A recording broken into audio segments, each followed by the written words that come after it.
You know what's hard for me to believe? This video, this one you're listening to right here, is officially the 18th of the entire series that I've done, removing any extra videos I throw in. I don't know if I'm going to have any out by this point. Regardless, this is the 18th video, the 18th full episode of stories that I've narrated. And to me, that's just crazy. I didn't know what I was doing whenever I started this. I still don't know what I'm doing now that I'm doing it, but y'all seem to be enjoying it, and I enjoy doing it, so let's keep going.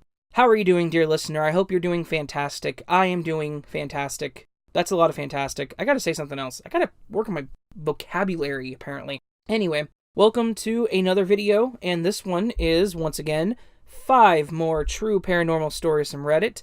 I got paranormal stories for days. You know how I do things. I'm gonna keep going with this. Yep, that's what am I doing? What am I saying?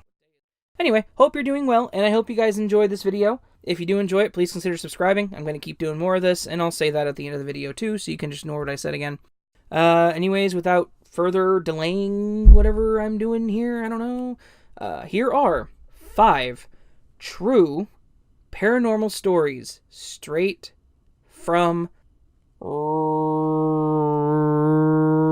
Reddit. Enjoy. As far back as I can remember, I have had paranormal experiences. I like telling some of these experiences when people are telling ghost stories, but I have never written any of them down to share with the world. I never really thought people would be interested. My mom was always into the paranormal and witchcraft. My dad told me there were times when she would be doing something and take off running out of the house screaming for everyone to run. Who knows what she was doing? So, I do believe my mother is the biggest reason I have experienced so much in my life. The first experience I had was when I was about 3. Of course I don't remember it, but there were several family members present that day, and they have all told me the story. My cousin, my sister, my mom, dad, and I were playing hide-and-go-seek. My cousin and sister, both older. It was a small house, 2 bedrooms, a kitchen and a living room, no attic or basement. There really weren't many places to hide. I don't know who was doing the seeking, but I know that I was hiding. I was told that everyone was found except me. Everyone was looking for me behind furniture, in cabinets, in all the closets, under the beds, outside. They couldn't find me, but they could hear me. I don't remember right off what they said they heard me saying. They would go look where they thought they had heard my voice coming from, and I wouldn't be there. After about an hour, more or less, I came out from behind an armchair that sat catty-corner in a corner. My dad said he looked behind the chair like 10 times and I wasn't there. The first experience that I do remember, I was about 5 years old. My grandfather had recently passed away. My sister and I shared a room. We had bunk beds. She was on top. Our beds faced the door. One night, we saw our grandfather in a white suit sitting in our bedroom door. We started whispering back and forth to each other about what we were seeing. He turned his head and looked back at us. He put his fingers up to his lips and shushed us. Then one night, we had seen a hand reach into our door, like it was feeling for the light switch. My sister threw something at it and it jerked back. In 3rd grade, we lived in a 3-bedroom rental property. One of the bedrooms was painted a deep blue color.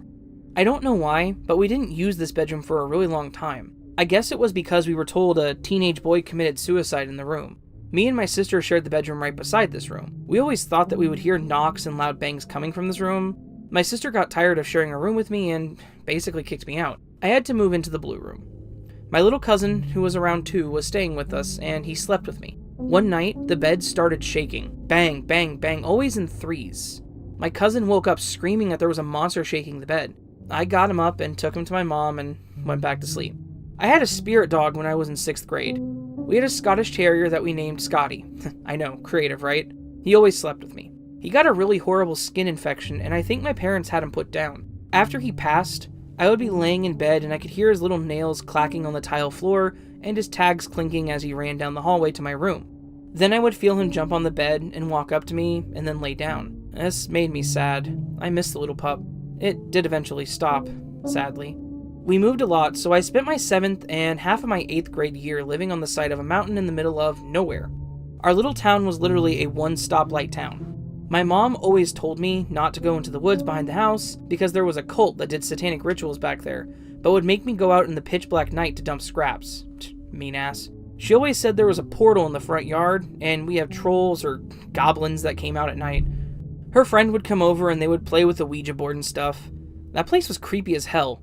My sister ran away from home to be with her boyfriend, and my parents would leave me home alone after dark. I always felt like something was watching me. One night I was sitting on the couch watching TV. I was home alone and I could hear my name being called. I could see down the hallway from where I was sitting, which happened to be where the voice was coming from. I turned to look and there was this huge white mist in the hallway. Nope. I acted like I didn't see it and I focused on the TV. Middle of my 8th grade year, we finally bought a house. Yay. I wouldn't have to move anymore. Or so I thought. Anyway, things picked up a lot in this house. I heard my name all the time. I kept an open Bible on my dresser and it would always be closed when I went into my room. Things would be moved around or missing. I thought I saw an elf or something standing in the doorway one night. I would feel cold spots, etc. All the usual stuff.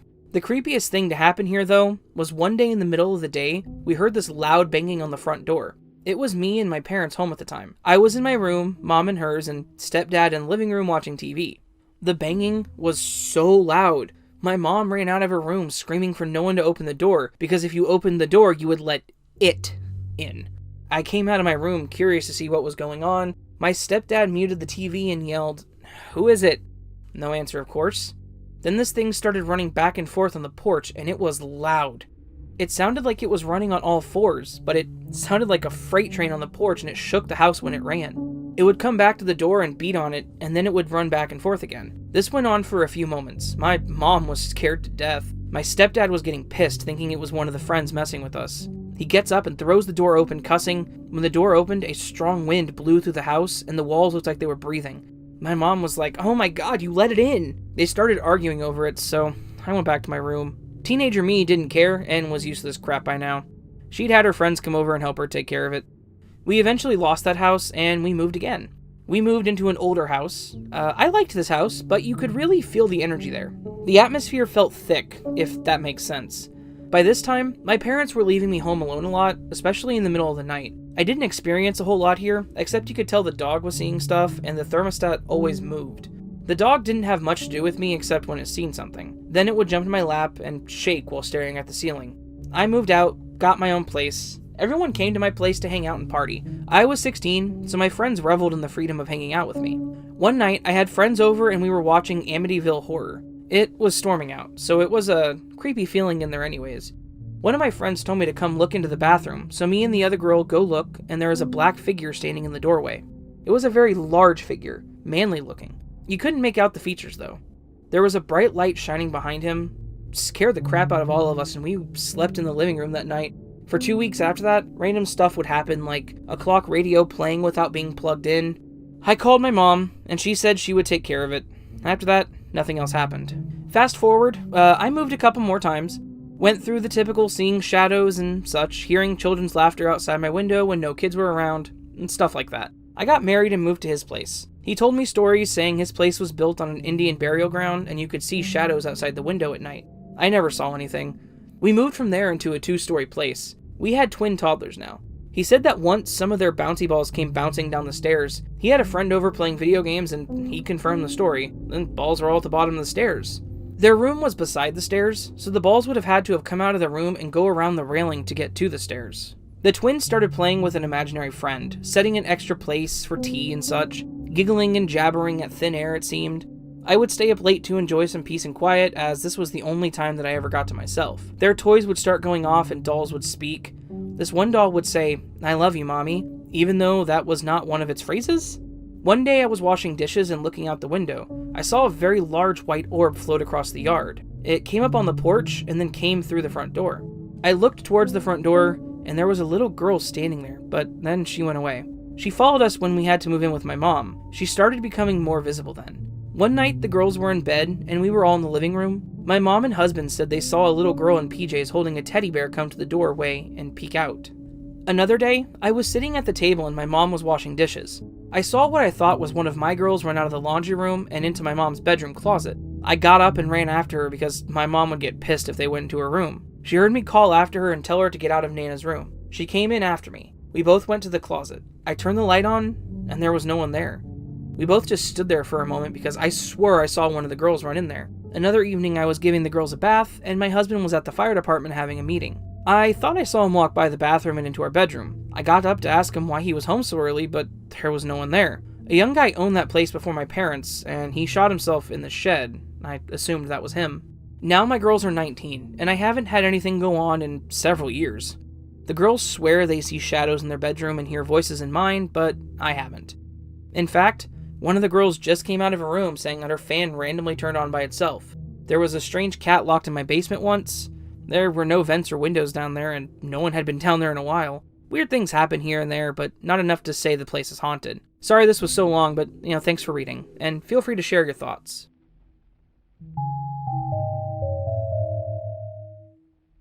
When my dad was a child, he lived in a red brick rancher by a woods line outside of the town I grew up in.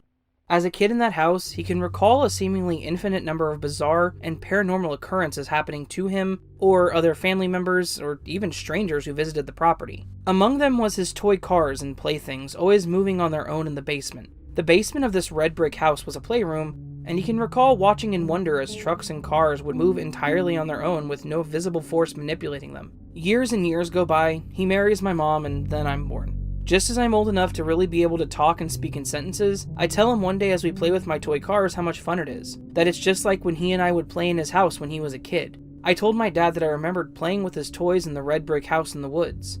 Obviously, there was no way I could have known this at the time, and he was very puzzled at my words. I would also tell him every time he cleaned out his service van what each tool was by its official name, and how it's used, and that I used to use them when I was a big person. I told him that I smoked as a big person too. The original poster added an update to the story. I asked my dad today if he ever recognized who it was that interacted with him as a kid there, and he said it could be someone he called Hickory. He said Hickory was an imaginary friend at that age, and some years later, he found a photograph of a man leaning against a Volkswagen Beetle and recognized him without a doubt as his imaginary friend. So he said it could have been him.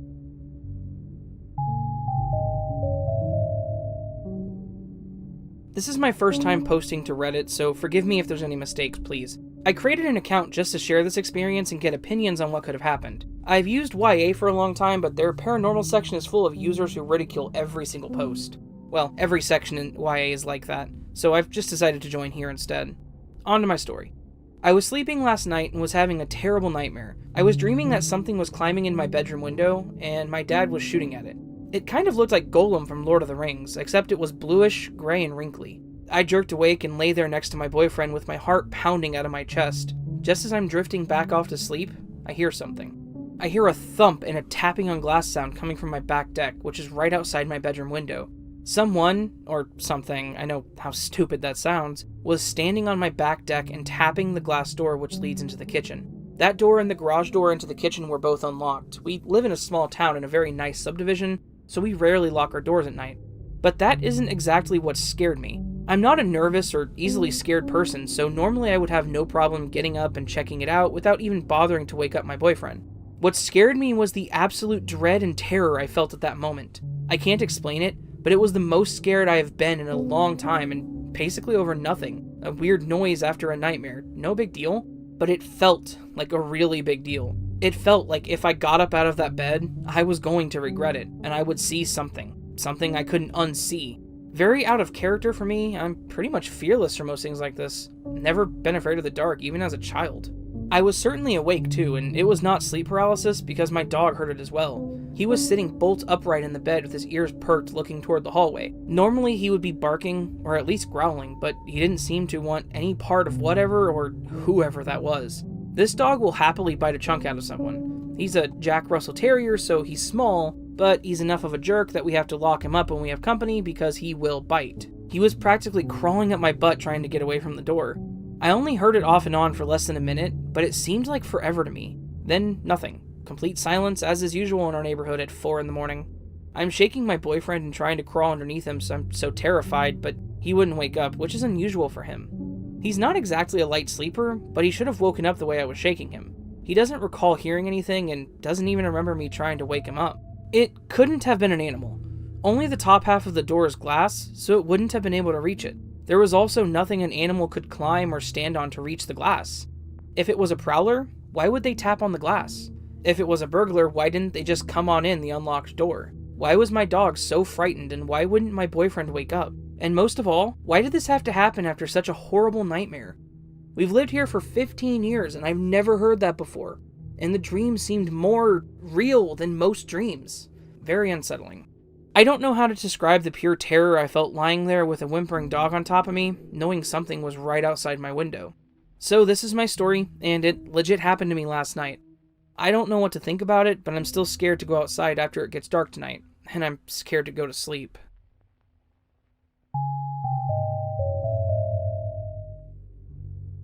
The next story is by a user that goes by the pseudonym The Black Witcher. He requested that I put this in here because those that knew him would know him by that information. So, here is his story. About 4 to 5 months ago, I had visited a place called Gold Camp up on Cheyenne Mountain in Colorado. I went with a total of 12 friends, and the plan was to check out the supposedly haunted third tunnel, but as the night moved on, we decided to further explore the area, and eventually saw a flashlight in the distance. We called out to the person/people jokingly, and they yelled back to us after some time. We said, "Wait there, we're coming to you," and they replied, "Okay." After we arrived to the spot where we saw them, there was no one there, and the person stopped replying to us, calling out to them. And then the bushes around us started rustling. So one of my buddies made the call to get out of there, claiming it was a setup. And just as we were leaving, the man called out saying, "Hey, I'm coming." My buddy said, "Screw him, we're leaving," and at that point we heard a blood-curdling scream and footsteps sprinting toward us. We hightailed it out of the area, running until we hit halfway down the trail, and then we stopped. Another one of my friends stopped to fix his boot.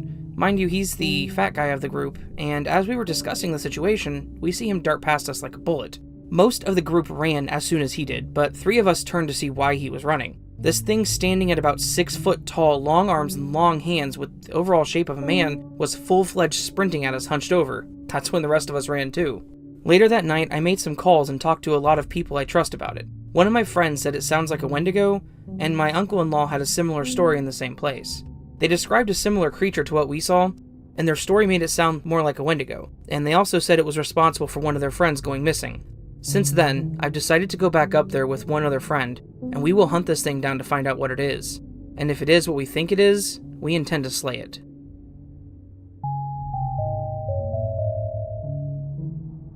This happened to my boss a few days ago, and she is still shaken from her experience. I asked her if I could post it to see what y'all thought of it, because I posted my own experience here last week and received good feedback, and she agreed, and then changed her mind, so I took it right back down immediately. Well, she changed her mind again and asked for me to repost as long as I keep the details vague, so here it is. Be prepared to be thoroughly spooked. I'm a dog groomer in a very small salon. A regular client dropped off her dogs and left, saying to call her when they're ready. A couple hours later, she wandered back into the salon, looking kind of dazed and disheveled. Now, this is a very dignified, wealthy older woman, and she always carried herself rather proudly, always dressed to the nines. She was stumbling slightly and mumbling something, and we were finally able to make out that she felt dizzy and unwell. We knew she was a widow, because we also knew her husband before he died, but we asked her if there was anyone we could call. She said no family or friends or even neighbors she was close enough to. We got her to the hospital and turned out she had had a stroke, which was what we had suspected.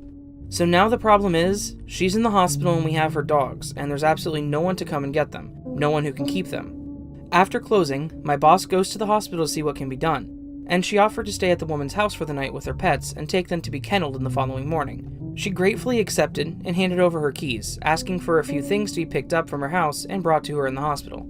My boss says no problem and heads out to her house. When I say wealthy, I mean loaded. This woman lives in one of the richest neighborhoods in the county, out in a gated community on a lake 10 miles from town. She arrives, gets the dog settled, packs a bag, and takes it back to the hospital. The woman is trying to tell her that if she hears noises not to worry, it's just her husband. My boss doesn't pay much attention, just assumes she's rambling because she clearly isn't well and isn't right in her mind. Until, that is, she's halfway back to the house and realizes that this woman is a widow because her husband shot and killed himself a couple years previously. In that house.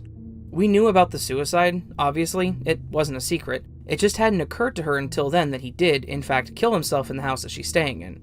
She shakes off the spooks and tells herself to stop being ridiculous. She gets back pretty late and goes to bed in the downstairs guest room she was told to stay in. She wakes in the early hours of the morning to hear the door to the finished basement open. The husband had his workshop down there, and it's also where he took his own life. The larger dog is in bed with her and perks up, then jumps out of bed and goes trotting happily toward the kitchen. She's laying there, terrified, and hears a low male voice murmuring something to the dog, then footsteps coming towards the bedroom. They stop in the doorway, and there's a long silence until they move away and head upstairs. They walk around upstairs for a while, then back downstairs with the dog following them the whole time. Then the door to the basement closes again, and the dog comes and gets back in bed with her. There was no one else in that house with her.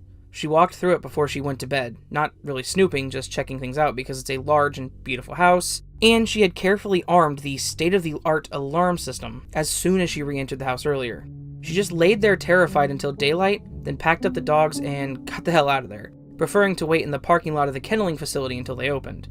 She's obviously traumatized and confused because she's on the fence about the paranormal, but has no other explanation for what happened. I believe every word that she said. The original poster added an update, which is, Miss B is out of the hospital and back home with her pets as of yesterday. Turns out she does, in fact, have 2 daughters in Minnesota. They've apparently been estranged for 2 to 3 years, but when they got word of their mother's health problem, one of them was able to catch a flight down. We live in Tennessee. She came in today and thanked us for our help, and to offer my boss money for staying the night with the dogs, which she declined.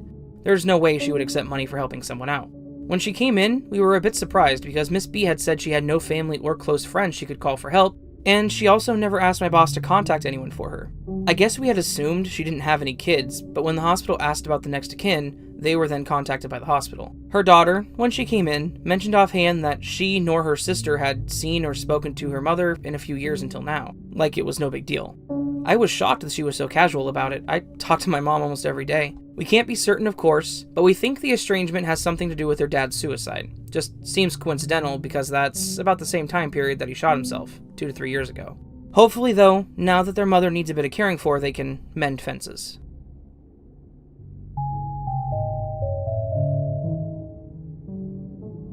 Well, there you have it, dear listener. Those are 5 very interesting paranormal experiences from Reddit. I hope that you enjoyed listening to me narrate these stories. I enjoy reading them, as always, and I wanted to say that I genuinely appreciate the people of Reddit who let me use their stories, and even those that don't, I still appreciate them taking the time to tell me no. Either way, without them, I really wouldn't have this, constant flow of content for you guys, so I'm glad I can be the conduit for these stories between the Redditors and the everyday people who listen to YouTube narrations. And maybe you've read some of these stories on Reddit, maybe you haven't, I don't know. Either way, I'm appreciative that you are here listening to my voice at this very moment, and every moment prior to this, and every moment after this. All that said, if you enjoyed this video, please consider liking it, giving it a thumbs up. That helps a lot, trust me. If you enjoy just my general narrations, please do consider subscribing to the channel. That tells me that you're interested, that you enjoy what I do, and it encourages me to keep going. Also, if you're feeling so bold as to do so, please leave a comment on this video. I would love to hear from you. I try to heart every comment and I try to respond to everybody, and I think I've kept that record pretty well so far. Obviously, the future, never know what's going to happen. I could have 1,000 comments one day on a video, and it may not be practical to keep up with everyone. So, my point is, get your comment in now while it's hot, while I can still do this. I have no idea what I'm saying, just whatever. Alright everyone, I hope you guys enjoyed. If you did, again, like, subscribe, comment, all that stuff. Also consider sharing the video. You can also find me on Twitter, at RavensDreamYT, and Reddit, and Facebook. All those links are down in the description. All the sources for these stories are down in the description as well, so go check those out. Again, all that said, I hope you guys enjoyed, and until next time, sleep well.